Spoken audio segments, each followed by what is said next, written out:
Many of the news channels in India, they have shown a clipping on the television in which they showed me saying that every Muslim should be a terrorist. They have done recently in the past few days. They have done it earlier many a times in India and other parts of the world. Whenever anyone wants to malign me, they show this clipping. But to give you the fact, this clipping, yes, it is me saying it, but it is out of context. To do the full context, I have said a few times in some of my speeches that on the topic of terrorism, that what is the meaning of the word terrorist? And I go on to say that a terrorist is a person who terrorizes someone. And I give the example that if a robber sees a policeman, he's terrified. So for the robber, the policeman is a terrorist. And this I picked up from one of the articles in Times of India that Inspector Angre is a terrorist to the underworld. From there I got this, and I said in my speech that for the robber, the policeman is a terrorist. In this context, every Muslim should be a terrorist to the antisocial element.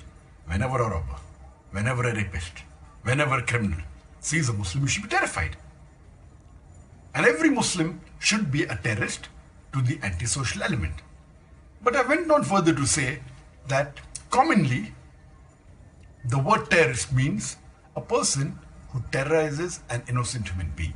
In this context, no Muslim should ever be a terrorist. The media picks up that statement, doesn't speak what I said earlier or afterwards, only pick up the statement of me saying every Muslim should be a terrorist, and they malign me.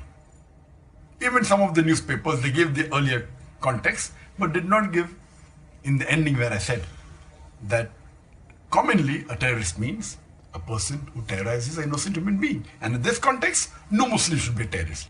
If they give the full context, no one in the wildest dream will ever think that I am promoting terrorism. This is what they do. They quote out of context and they malign me to get a better mileage. That is the reason. Never believe in the media whatever they say. Always check up, as the Quran says in Surah Hujurat, chapter 49, verse number 6. When you get information, check it up before you pass it on to the second person. Islam condemns all acts of terrorism. Islam condemns the killing of innocent human beings. This is Dr. Zakir Naik from the holy city of Mecca on the 1st of Shawwal, wishing all of you a very happy and prosperous Eid.